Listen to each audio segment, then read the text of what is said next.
No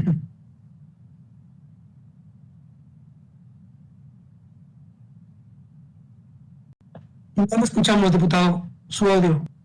Reitero mi agradecimiento por la invitación y desde luego participo con mucho interés en un tema que analizaremos. Laura Valencia nos va a guiar también durante un tramo de este relato interpretativo de aquellos momentos que fueron muy significativos y trascendentales para nuestro país y que de alguna manera siguen estando presentes como huella que no puede pues borrarse, ¿no?, de la conciencia nacional y también pues del relato histórico. Perdón. Miren, para poder abordar la reforma política de 1978, es necesario tomar en cuenta algunos acontecimientos inmediatos, o sea, anteriores a esa reforma política.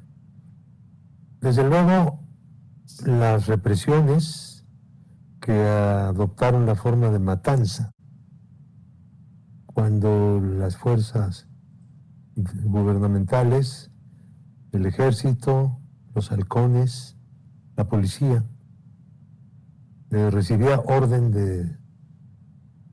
del presidente de la República para disparar. Este es un hecho, estos fueron unos hechos que simbraron al país, que conmovieron la conciencia nacional y que generaron un estado de tensión, de miedo, y al mismo tiempo de coraje y de indignación.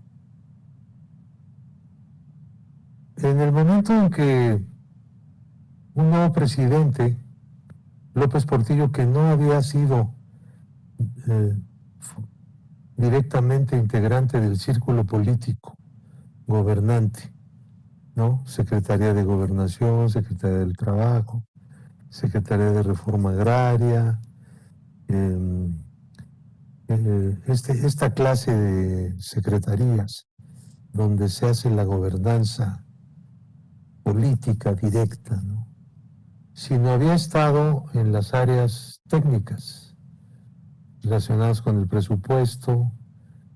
López Portillo era secretario de Hacienda de Echeverría y antes había trabajado en la presidencia de la República con Martínez Manutú cuando era secretario durante el movimiento 68 y todas otras represiones. Entonces, todavía existía la guerra sucia cuando el presidente plantea una reforma política y le encarga a Reyes Heroles que la lleve a cabo.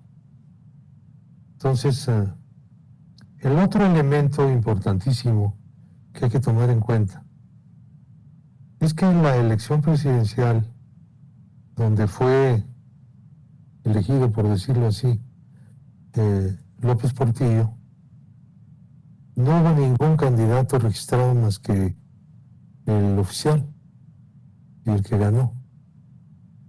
Se decía entonces, y todavía, que si López Portillo hubiera obtenido un voto, el suyo, hubiera sido declarado candidato vencedor. Porque en México no se requiere un quórum en la elección de cargos, y cualquier cantidad que concurra a las urnas es suficiente para declarar la validez de la elección y su resultado. Entonces, con un voto pudo haber sido presidente. El otro candidato, que sin embargo existía, no tenía registro, Valentín Campa, postulado por el Partido Comunista Mexicano.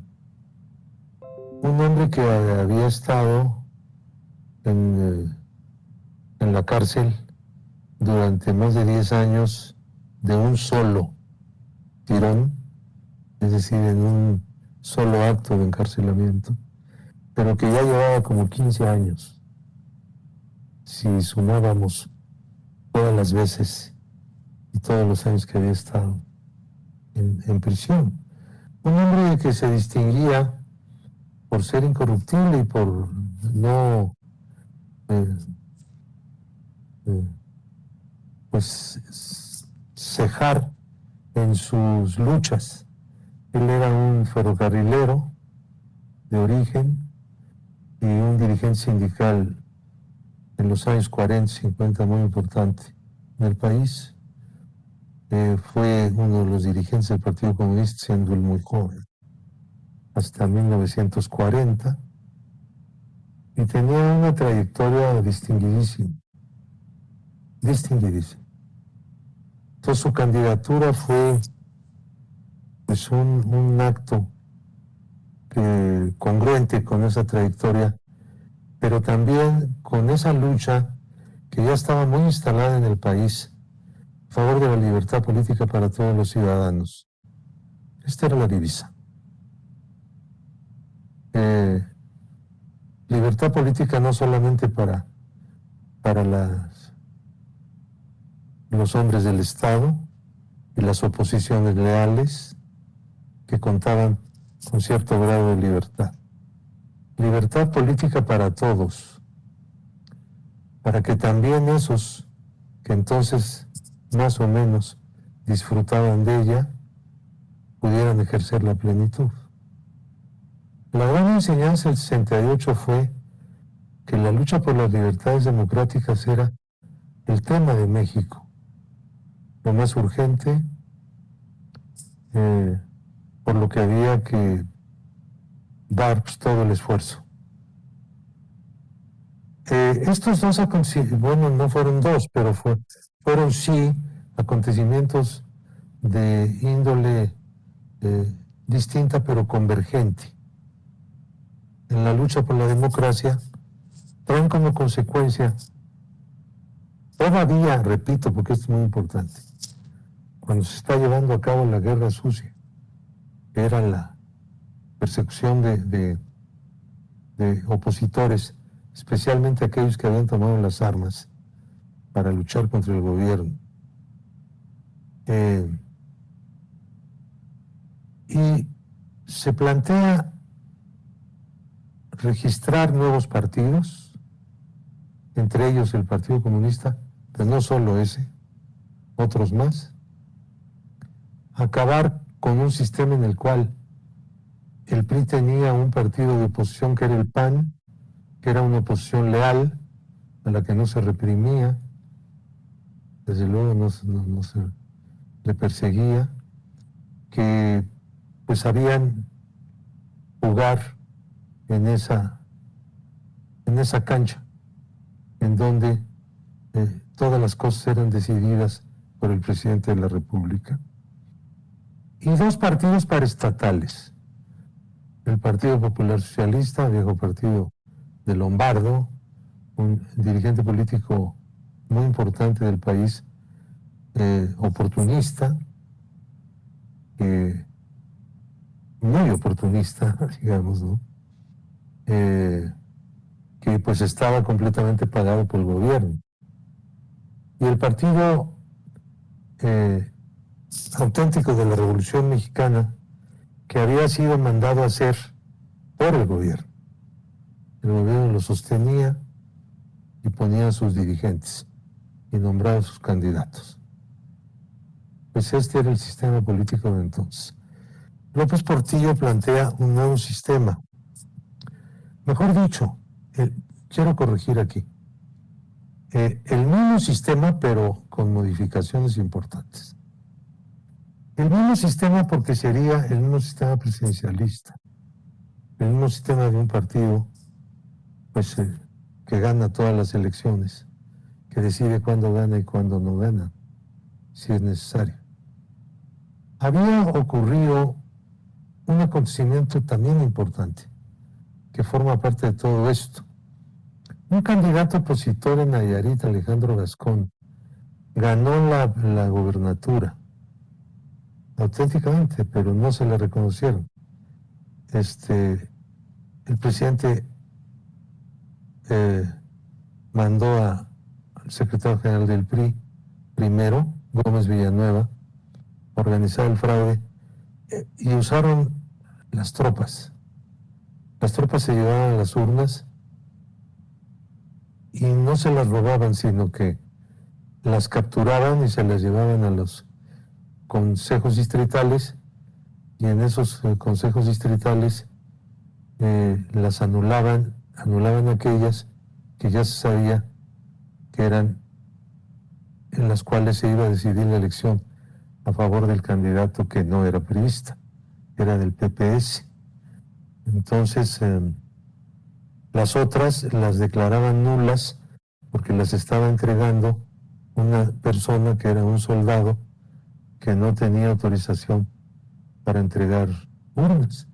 Por lo tanto, la urna quedaba anulada. Ellos ya sabían cuáles eran las que había que anular para poder completar, digamos, una solución favorable al candidato priista, que me parece que era militar también. Entonces,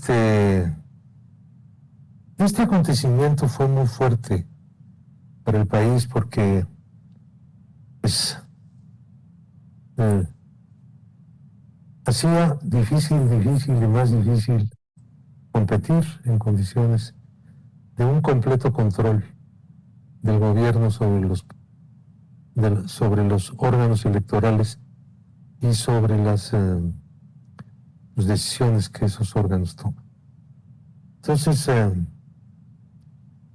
se plantea hacer una Cámara de 400 diputados y diputadas, 300 elegidos distritalmente, uno por cada uno de los distritos, como actualmente existe, o existe desde entonces, y 100 diputados de representación proporcional que eran distribuidos por los partidos distintos al partido mayoritario.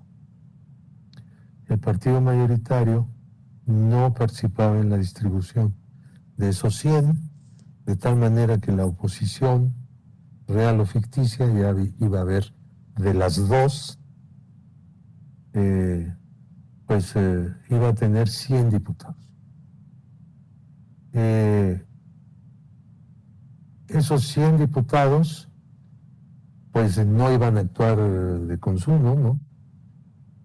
Salvo que hubiera algún acontecimiento, pues no previsto, pero podía crearse una masa crítica, digamos, de diputados no oficialistas que pudieran en algún momento, pues, darle fuerza al debate, cosa que ocurrió.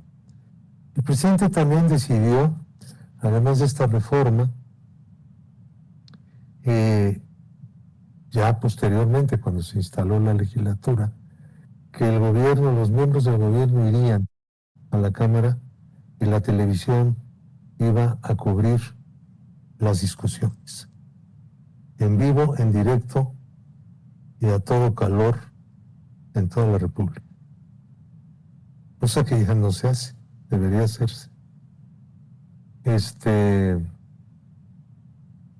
Y los debates eran interesantes, eran nuevos, también eran nuevos muchos de los que participábamos por primera vez en un órgano del Estado. Yo fui diputado a esa legislatura. Éramos un grupo de personas con bastante experiencia política, como Valentín Campa, Arnoldo Martínez Verdugo, Otón Salazar, Ramón Danzós Palomino, Gilberto Rincón Gallardo, estaba también Stephens García, algunos otros que tenían muchos años en la acción política y algunos que juntaban en años cárcel muchísimos años. Yo me contaba ahí entre ellos, aunque yo era quizá el que menos cárcel había tenido, porque ni siquiera cumplí los 3 años de prisión. Un poco antes de los 3 años nos liberaron. Pero habíamos sido sentenciados a 16 años de prisión. Ahora, termino con esto. Un elemento muy importante de la reforma política fue el acceso a los partidos a radio y televisión. 15 minutos al mes, un programa mensual que duraba 15 minutos y cada partido lo producía. Creo que fueron los mejores programas de televisión producidos por los partidos con suficiente tiempo y pasaban a las 8:30 de la noche en horario estelar, horario de varias estrellas, no sé cuántas. Mucha gente lo veía, millones de personas. Había pues una apertura de discusión, de crítica, de planteamientos políticos, pero el gobierno no soltó un milímetro de su control sobre el aparato electoral, controlaba el padrón electoral, todos los órganos electorales, y decidía cuál era el resultado de las elecciones.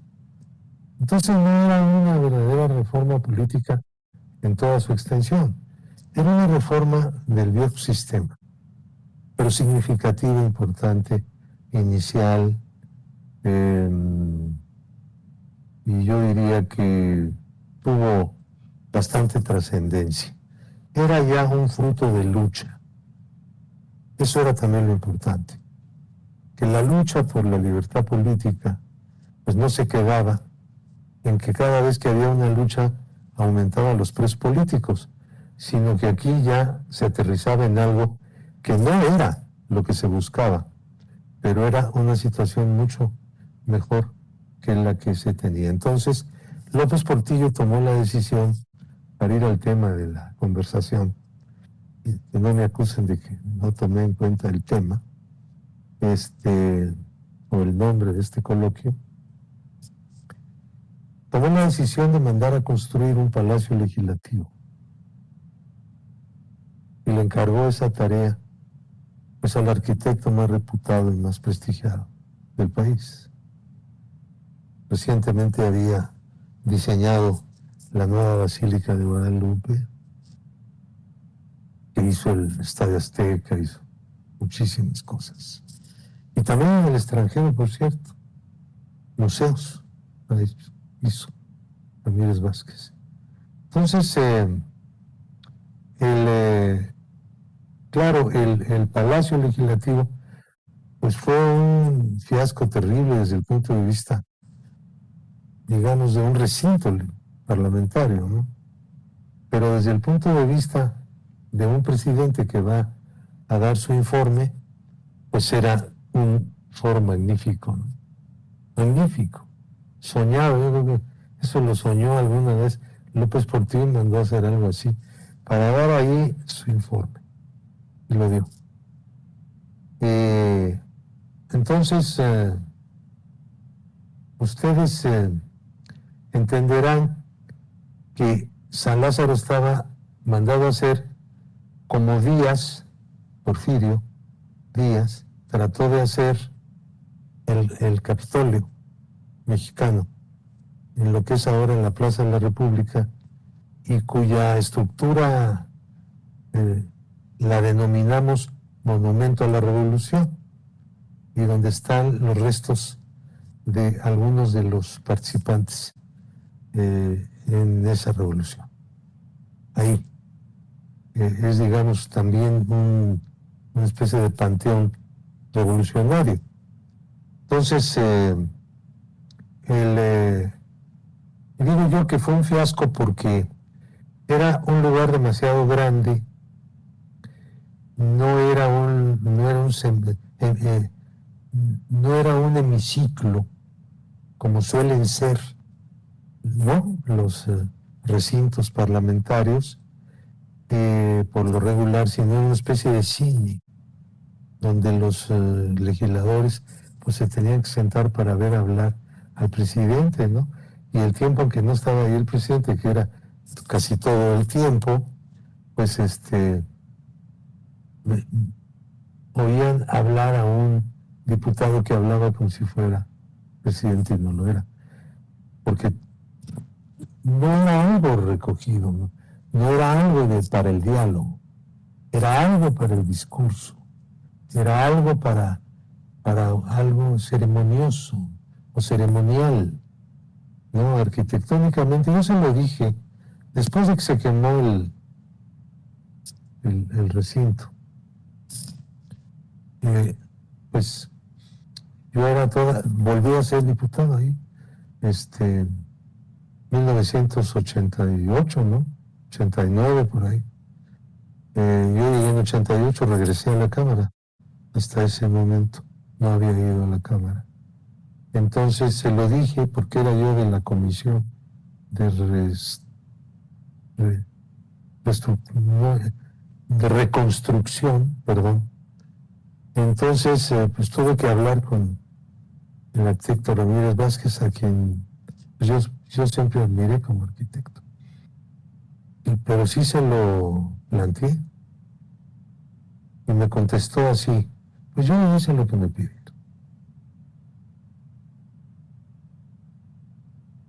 Entonces vamos a hacer algo nuevo, ¿no? Me dijo: no se puede, tenemos que levantar toda la losa de la planta y es casi como volver a construir un edificio. Entonces podemos hacerle algunos cambios, los hizo, pero no un replanteamiento.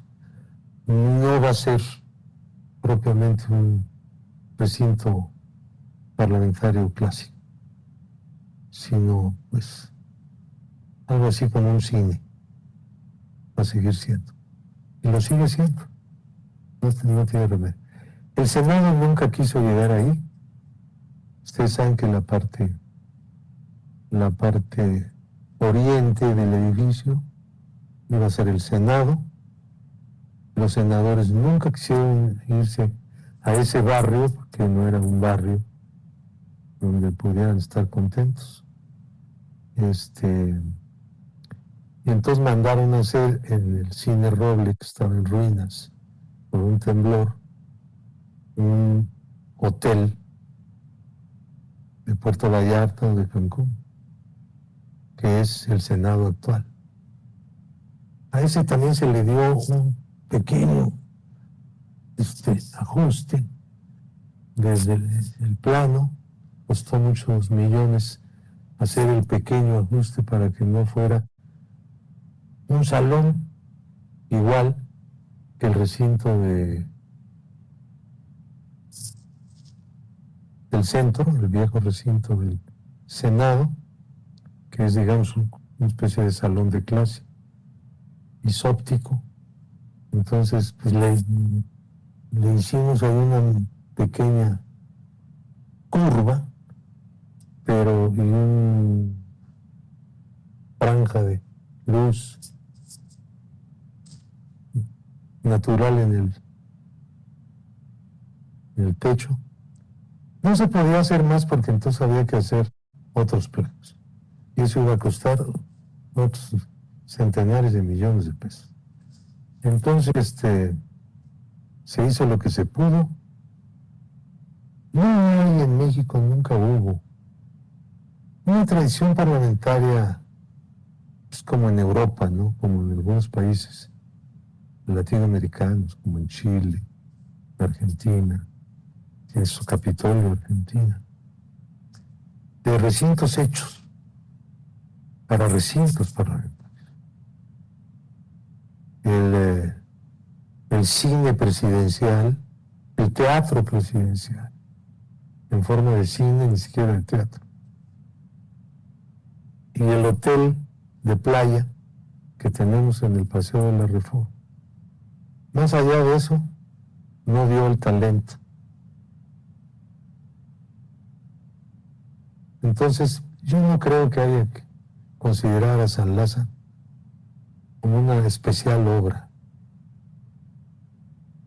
ni arquitectónica ni política, creo yo. Pero bueno, es una opinión muy personal.